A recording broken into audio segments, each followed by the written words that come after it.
Well, good morning, team. Wednesday. Is this Wednesday? All day. All day Wednesday. All day Jesus, Wednesday. the days are flying. Wow, you're a little Jeb Bush. You're a little low energy Jeb this morning, boy. What day is it? How come my sentences are falling out of my mouth like stones? That's exactly how I feel. Hey, Jenny, don't you hate it when you design a great campaign and you come up with a really great strategy and a platform and everything, and then some comms guy like Reid forgets to proofread the goddamn door knocker before it goes out to the printer?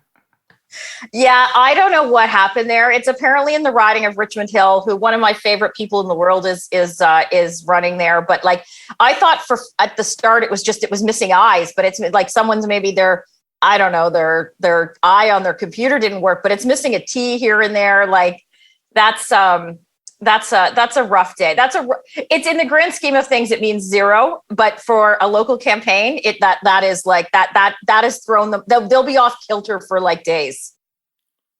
But that was just one riding. They didn't print like 37 million of those things. I don't know. I've only seen the one copy online. I heard it was just one riding.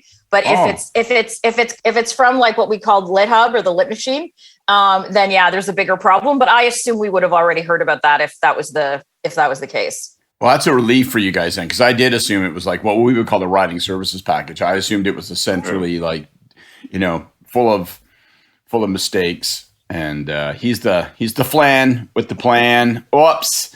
On doorsteps everywhere. Hey, you know who's here with us is Nick Taylor-Vasey from Politico. Hello, Nick. Oh, hey, David. I'm just sitting here. I'm just enjoying the conversation. Yeah, you've got the same energy I do at this hour of the day. Yeah, you know what's happening is Scott carry this thing. Like allergies have slapped me in the face today. So my eyes are exploding right now. But my voice still works, so I'm going to try that. There's no crying in baseball, Nick.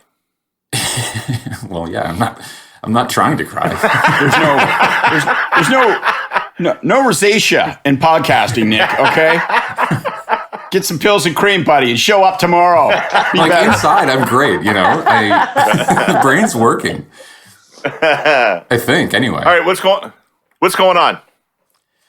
Well, so I'm really curious in this morning's playbook about Aaron Toole and let me try that one again. Aaron O'Toole and the working class. Oh, the media bias out there. Yeah, how about that? Hey, wow. All it takes is a few itchy eyes. Aaron O'Toole's going after the working class vote, and the NDP will call it disingenuous and cynical, and they in fact have called it those things. But he's talking about making it easier or giving tax advantages to companies who sell ownership stakes to employees, and he's talking about preventing employers from and executives from paying themselves bonuses through restructuring unless the company's pension fund is fully funded. And whatever the NDP says, or even some of what the Liberals say, I'm just really curious, and we sort of played out a little bit this morning in our newsletter, what voters who think about this stuff will think of it all, because this is a different leader than for the millionth time we're saying it, I guess, than Andrew Scheer and even Stephen Harper. So yeah, we're talking about that a bit. Well, we touched on that a bit yesterday. But I think the most troubling thing out of the Abacus poll for the NDP, I'd be less worried about Aaron O'Toole than themselves. They're sitting at 21%. They're in third place with people that would identify themselves as union members in terms of support. Aaron O'Toole wants to convince me that he's a working man. I want to see him under a 67 Mustang fixing the chassis. I want grease on his hands. I want a rag sticking out of the back pocket of his tight-fitting jeans. I want the whole scene, okay? Until then, this is all just propaganda. You got to apply the same principle to Trudeau now, and I will give you the rest of the show to think of your metaphor. All right, Nick, where's everybody today, and what are they up to? It's a bandana around the thigh, just like Chachi. Trudeau, David, is on the West Coast. He's in Surrey, swing riding. So swung all the way west from Ontario. That's where he starts anyway. We don't know where he's going to end because Trudeau's itineraries these days are pretty light on detail. They kind of give you the starting point, but they don't give you what's next. But that just keeps people like me guessing, so that's fun. And Aaron O'Toole, he's out of Ottawa. He's going to Hamilton today. So Hamiltonians have had a real ball this week. This is the third leader this week, and it's only Wednesday. And so he's showing up he's going to Brantford, and then he's going downtown for I shied away from calling it a rally because Hamilton's had more visits in the first week than Saskatchewan's going to get in the whole campaign. That's true. That's true. Yeah. But he's having this rally. But maybe it's not a rally because you have limits on rallies. But it's at the Hamilton Convention Center, so surely there are going to be more than a few people there, or at least he hopes. And then our third party working class leader Jagmeet Singh is in Windsor, and this morning he's going to be talking about affordability, which is kind of what they're all talking about every day. But he'll be talking about cell phone bills, I am told, and so that's something to look forward to down in the southwestern corner of Ontario. His telecom, to be fair, his telecom announcement last election was actually one of, I thought, the best of the campaign. So it was very clever. So we'll see what they do this time. Well, if there's one thing we know about the NDP platform, it's that it's pretty much the same as the last one. So they can get away with that because they haven't been in government for 6 years. Singh can actually use the same platform. Trudeau using the same platform is proving to be a problem for him. Yeah. So yeah, it'd be kind of funny, wouldn't it? It'd be kind of funny, wouldn't it, if you had a platform which you didn't get a chance to implement, and then 2 years later you introduced a completely different platform. Like presumably it should be kind of the same, right? Or you should have done the things you promised. Yeah. Maybe there's that. No, I'm talking about the NDP. Like the NDP, Why would they come up with a different platform 2 years later? It's the yeah, agreed. Same issue set. They really just want that Windsor sweep. They have 3 ridings down there, and they're liable to lose them. But in 2015, they won all 3, so they want him again. So that's why he's down there. Yeah. Hey, Nick, do you think you're getting good value out of these morning shots with us? I love you guys. I love the WhatsApp chat more because that's where you're talking about the West Wing and all kinds of fun stuff. But like, are you getting groupies now? Like, are you finding like you're getting like a lot of unsolicited Tinder action? Like, we're just wondering, like, what is this adding to your life? I'll tell you what, it's getting me up. So here we are. I don't go to sleep after this. I used to sleep until 7:15. Oh, well, you're not a working class conservative, that's for goddamn sure. I never claimed to. When are you back on the road? When are you back on the road? I'm counting down the days. I want to go east. I don't know when. Again, I ask if you can maybe start a petition to get my boss Sue to fund the trip. Maybe this is a public call out. Maybe people can write to Politico, sign up to our playbook, and send us feedback. Say Nick's got to get back out. Whatever it takes. It takes. I'm desperate. Well, Politico, if you're listening, Nick is a hell of a lot more interesting from a nondescript hotel room somewhere on the 401 or the Trans Canada than he is, from this little study in his house. Get him on the road. Get Nick on the road. We need to see the best 2-star inside of a motel room that money can buy. Yeah. Okay. I'm on it. Although I am really quite happy that you just called this a study in my house as opposed to the sparsely decorated second bedroom in my apartment. So that's a win for me today. Excellent. All right. You know what? We're going to get fired by our sponsors if we don't carry on with this show now. So thank you very much, Nick. Okay. I'll see you guys tomorrow. We'll see you tomorrow. See you. Bye. Frank Graves, EKOS overnights. Okay. So Frank. 4 days of tracking. So that is Tuesday, Monday, Sunday, Saturday. So this is data collected from Saturday to last night. You counted the days of the week backwards. That really blew my mind there for a second. I had to stop and think what was going on. But I got it now. Backwards days. Superior intellect. Very clearly. Like your mind, it operates in a different plane. 32 conservative. 31 liberal. 21 NDP, 3.5 Green, 5.7 People's Party, 5.7 Bloc Québécois. No movement. Yeah. Pretty stable. Ontario, Yeah. 400 cases in Ontario, 37 Liberal, 36 Conservative. That's a big problem. So that means the 905 is moving all over the place. What are the dippers at? In Ontario, Yeah. 17.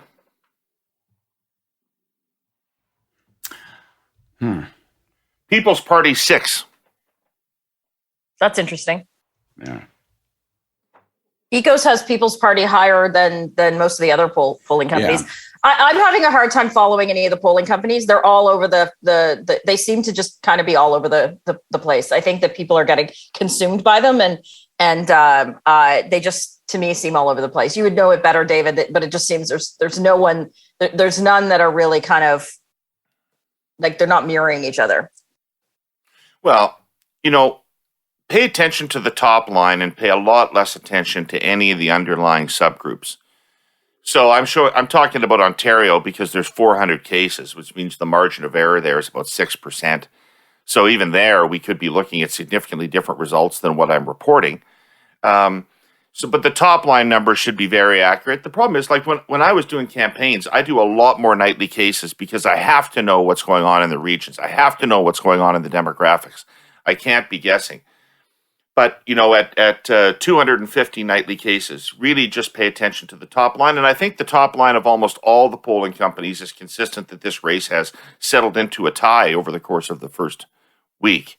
Pretty much everybody's saying that one version or another. But, if you start comparing Abacus's regionals to Main Street's regionals, you're going to go down a rabbit hole that will drive you crazy. Well, I'll just say it because we say it every podcast. Fuck if they had just listened to us and gone in June. Or July. Well, yeah, if they'd gone earlier and if they'd had a better start. But here we are. A little bit more than a week in, and it's a tie. And with those numbers in Ontario, it is a genuine tie. It isn't an illusory tie. It's a genuine tie. It's funny. Elections are one of those times where, even in disagreement, Canadians come together to connect over where we're headed in the future.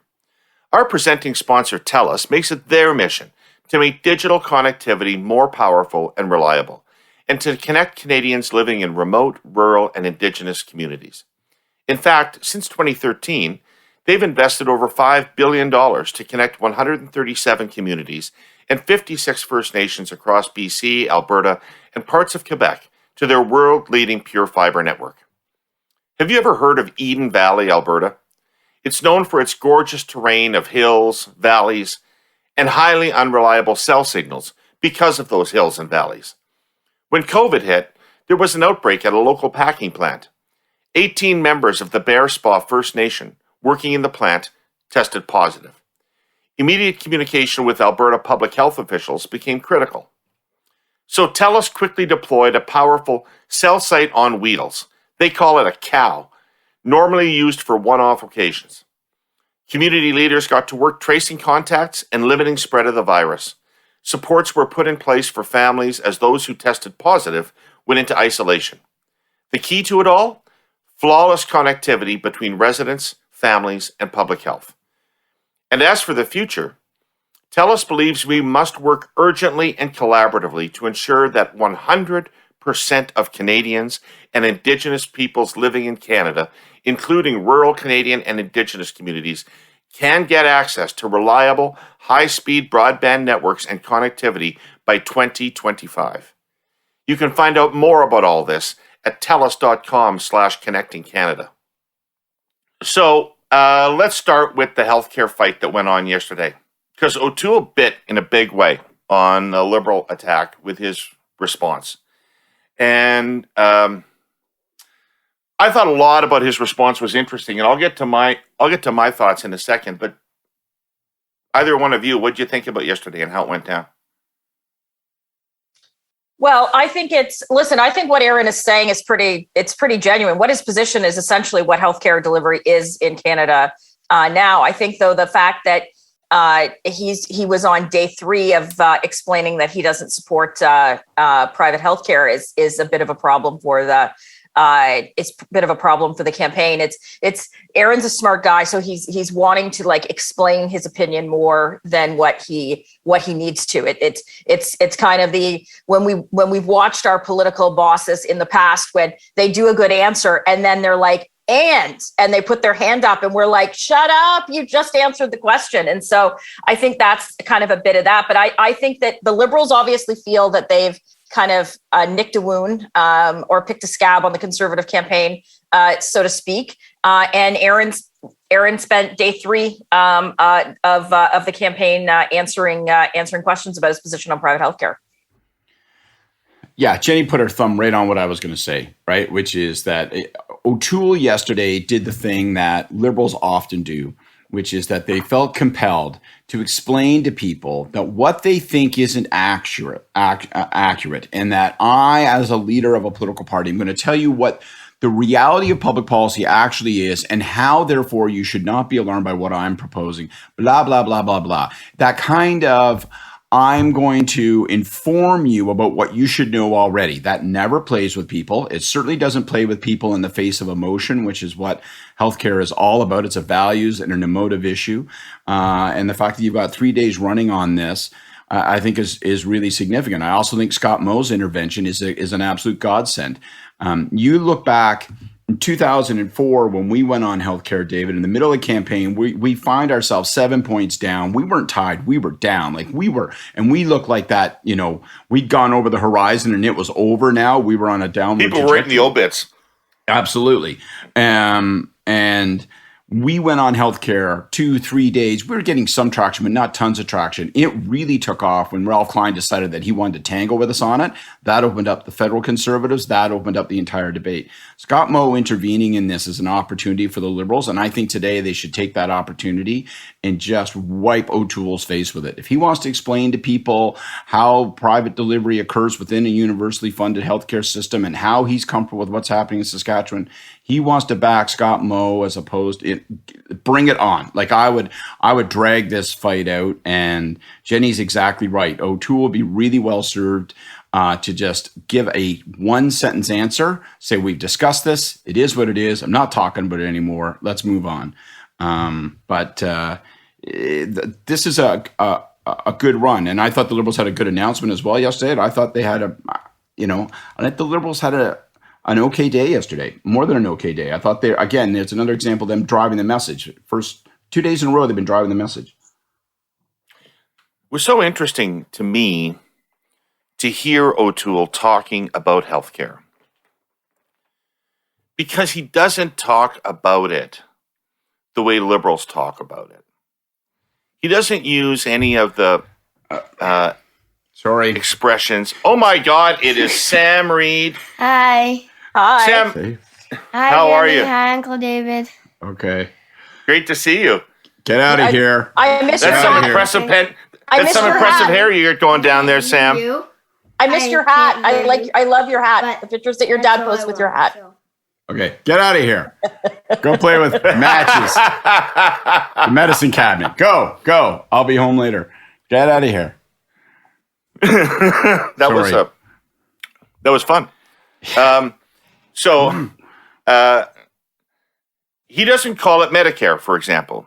He doesn't refer to it as our cherished healthcare system. He doesn't really talk about what he likes about it. He doesn't even, as Mulrooney did, call it a sacred trust. He calls it something, I'm going to get the words wrong, but something like our present healthcare system, or our current healthcare system, and then goes on to talk a lot about choice and about the importance of innovation, which, by the way, in case anybody thinks that Canadians respond to the term innovation, they don't.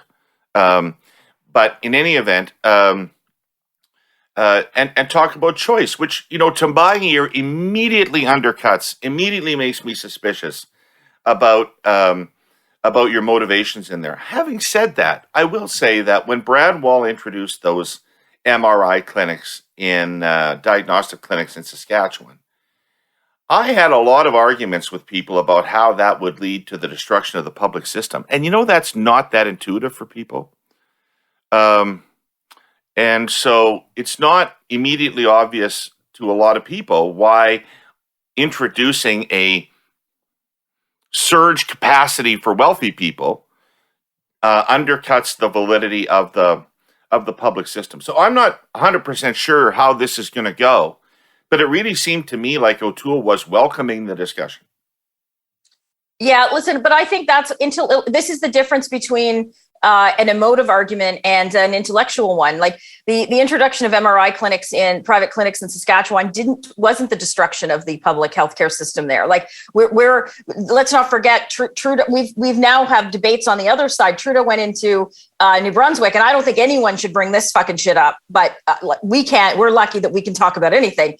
Trudeau went into New Brunswick 2 months ago and talked and criticized the provincial government for shutting down or not funding a private abortion clinic. It's so there's no this is not an intellectual argument for people. Anyone that's had family members in the healthcare system has known there are deficiencies within this system. And so I think, though, it's still for some people the sacred cow, the people that talk about it being Medicare. And I think that just to answer, I think our system is great. The provinces need more money would have been the answer that then would have then people could have moved on from instead of having an intellectual debate about it. David, you've really drawn a perfect pathway for both parties, both main parties on this topic, because you've given people the warning signals of where to and where not to go. You couldn't be more right about O'Toole. And as Jenni says, it's an emotional argument. It's not an intellectual one. Therefore, talking about choice and innovation, when people hear the word innovation, they hear something's changing and I'll probably get fucked. So that's not good. Right? And second, your point about the logic that it requires and the steps in the logic ladder that are required for people to connect the MRI innovation to, the deterioration of Medicare. That's an important signal to the Liberals of where not to go on this, right? Again, don't make the mistake of, in response, trying to intellectualize it and explain to people, well, it's really important I do a TED Talk here on exactly how this unfolds and the sweater unravels. Don't worry about that, right? You've got conflict now, right? And they gave themselves relatively quietly, because it was in a statement 2 nights ago in the evening at like 9 o'clock. They've given themselves a hammer to have a fight on this thing now by saying, we're going to claw back. Okay, so we're not going to have a fucking fight about innovation. The fight we're going to have right now is if Scott Moe's coming onto the battlefield and he says he's going to keep doing this, well, then we're telling you, no, you're not going to play at matches with the healthcare system, with our treasured and cherished Medicare system, or we will. How are they going to finesse Quebec? How are they going to finesse Quebec? They won't worry about it. I think it will be cognitive dissonance, as it has been in English Canada and Quebec for at least 70 years. That's what I think. No other political party is going to bring, maybe PPC, no other political party is going to bring up, well, Quebec's doing it, so everyone else should. I just don't see the Conservatives or the NDP going down that road. So they won't say, you fucking hypocrites, you are whacking Saskatchewan because you don't give a shit about Saskatchewan, you Liberals, but you won't touch Quebec because you desperately need it, and they've got private clinics all over the place. Conservatives won't say that, and that wouldn't play in Ontario? Mo will have to.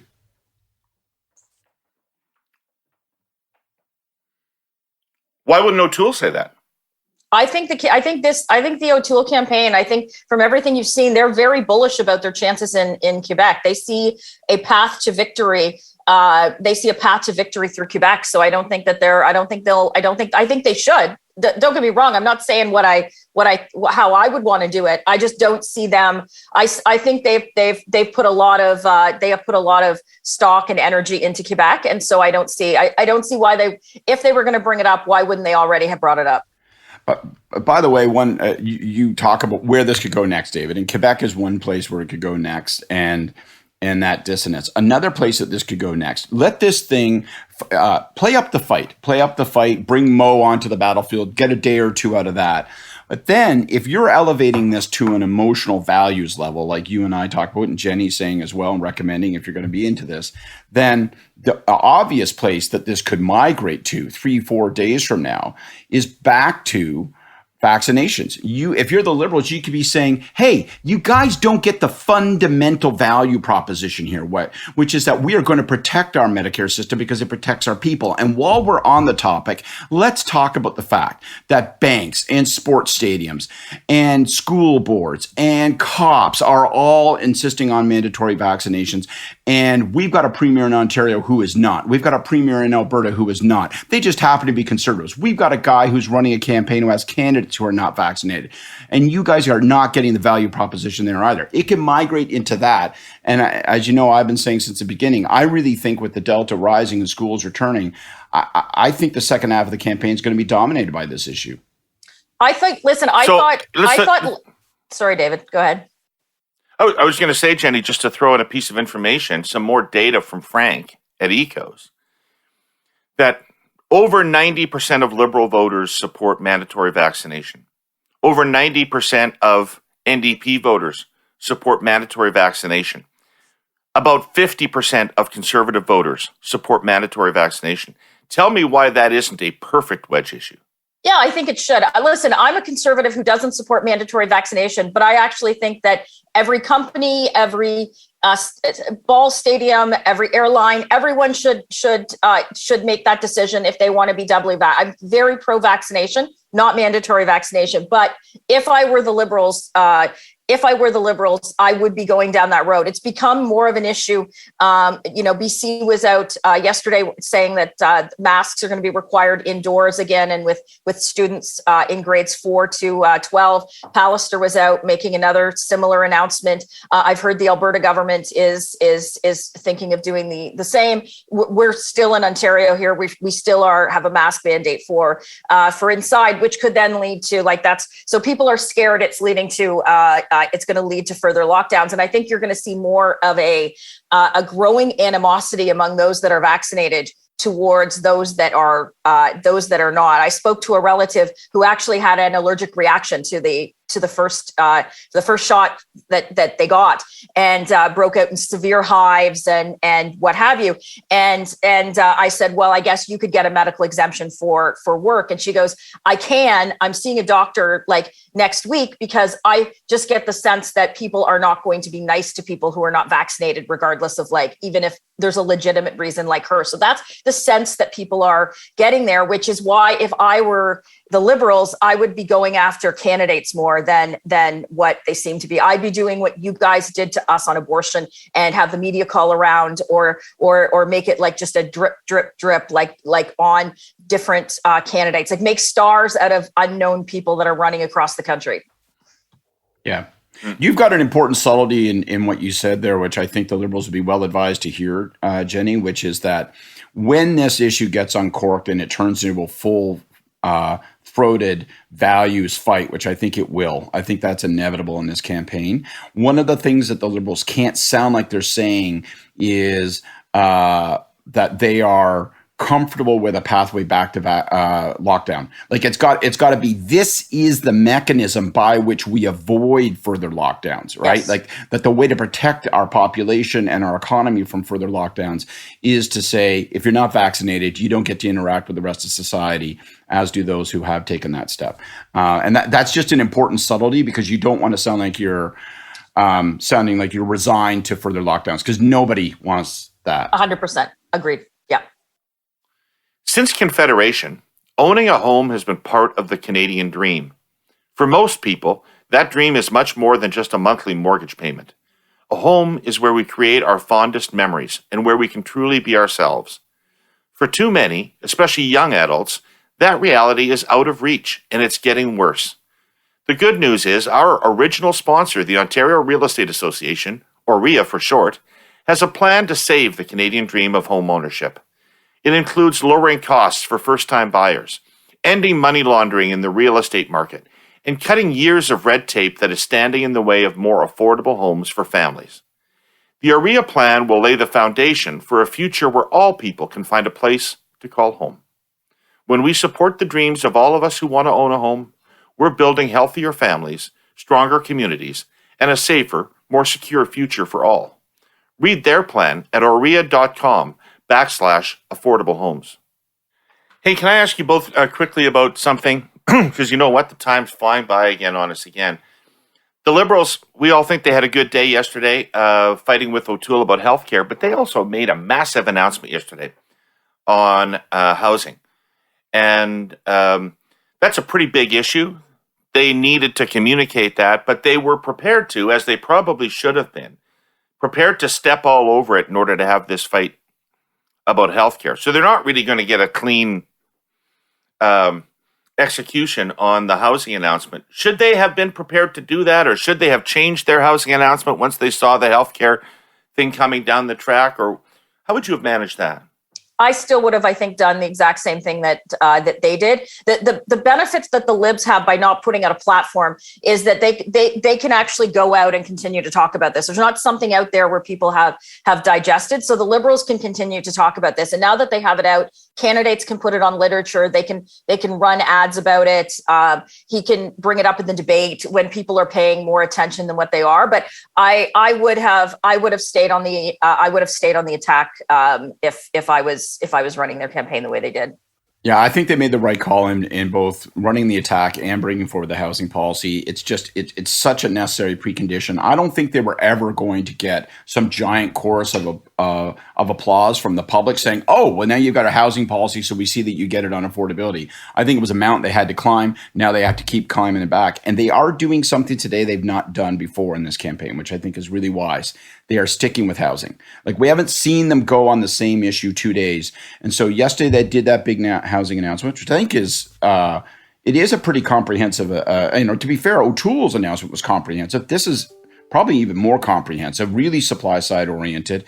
And they're going to stick with it a second day. I think that's smart. That shows some dedication to it.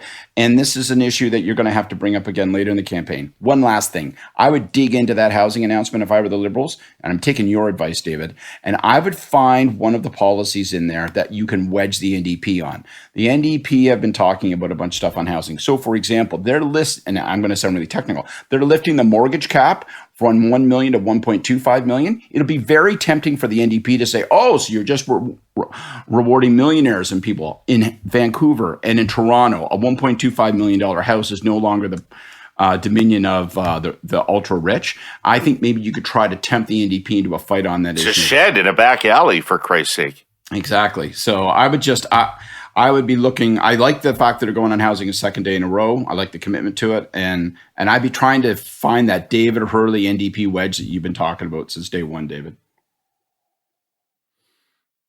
Excellent. Jenny, you got a thought on the second day of worker announcements for O'Toole? I'm liking these announcements personally. They are appealing to me. I think they're good policy. And I think they're I think they're super interesting political strategy. I think it's interesting, but as I said yesterday, I don't think I don't think one vote is going to be changed by the fact that there could be union representation on, like, the Air Canada corporate board. Like, I don't. But what about the pension thing? I love that pension announcement. Yeah, the pension thing. Listen, it's an issue that there's people in Ottawa. Remember Nortel? That's the issue that happened back in the 2000s. So it's an issue that I know very much. It was it captivated the Ottawa area in kind of the 2000s when the whole thing was going down. So I think the policies are interesting. I'm not sure how big of vote movers they are. I think yesterday's policy was better than the one on Monday with boards. That one I actually think has limited appeal. I think this one yesterday actually has an opportunity for appeal. My mother was lifelong worker at factory floor at Nortel, and when it all went up in smoke, her pension got fucked. And so I do think that announcement, you've made the point before that when the Conservatives are doing well in elections, they tend to attract that lunch bucket vote anyway. They cross that over. Yeah. I just think it's smart for O'Toole to make certain he doesn't take that for granted. He's finding a way to continue to lay claim to it. So I like those announcements. I think they're smart. It's pissing off the NDP. They're feeling, and the unions, they're feeling the need to respond and to take them on, which I enjoying watching. They get unhappy about it, eh? They get very pissy. Yeah. You see on Twitter. All right. It's time for our curses. Who's got a curse? Well, mine's not really a curse. Mine is, I think the Conservatives have been holding back some. Well, we've seen their platform, so that's a problem that they have. But they've been holding back, I think, on some more of the. I'm not going to use the term red meat because that wouldn't be accurate in terms of what I think red meat is. But any of the substantive policies or any of the big ones, and I think they're probably holding off a lot of those because they're looking at doing those after Labor Day when more people are paying attention and you're kind of into the home stretch. But I think considering the kind of few days they've had, we'll see if Trudeau gets another kind of another kick at the can, to Scott's point, because of Saskatchewan and Mo. If I were them, I would be rejigging the rollout calendar, and I'd be putting something more substantive to try to Bigfoot the attacks that I'm getting on the private healthcare debate. Yeah, if the Liberals found their footing, as Scott and I at least seem to think that they have over the last few days, it should start to show up in the tracking. You'd think. In the next few days. Yeah. Scott? Well, it takes me directly to my thought is almost an extension. My curse of the day is Scott Moe. As I mentioned earlier, wading into this debate, taking the catnip, and by extension, creating a problem for O'Toole today, because now O'Toole has to respond to Scott Moe's intervention. He has to back him up. And to me, it's a sign of what could be if you're a liberal dreamer. If you're a liberal dreamer, you dream of a campaign where Scott Moe and Jason Kenney and Doug Ford wander all over the fucking highway and just smash cars into the barriers, right? And that's what I think, Scott Moe, I understand why he waded in. It was a mistake for him to do it. It's going to complicate the federal campaign. And if I'm the Liberals, I start saying to myself, this is the recipe. So let's get Moe out there. Let's get Kenney out there. And for the love of God, I don't know where they dropped Doug Ford down a mine shaft somewhere, north of Red Lake. But they ought to get him and get him out onto the campaign fast.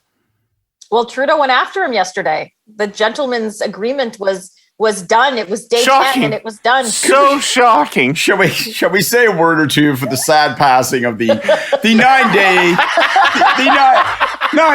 gestating truce? Yes, I was glad to see that. I think that there is a natural and correct rhythm to federal Liberals fighting with provincial Doug Ford. I'm pretty sure that if O'Toole and the Conservatives have an auxiliary tour, that Scott Moe was not on it. Doug Ford was in Thunder Bay yesterday. Doug Ford was north of Thunder Bay yesterday. I'd be dragging his ass down to the 401. Right. My curse is just an observation. My observation is that the NDP are, without much comment, running an intensely negative campaign. It's really interesting and really focused exclusively on Trudeau, not on the Conservatives at all, and not on even the Liberals, but on Trudeau and Trudeau's character and Trudeau's trustworthiness. Singh brings it up every day in his comments. He doesn't say anything without saying that.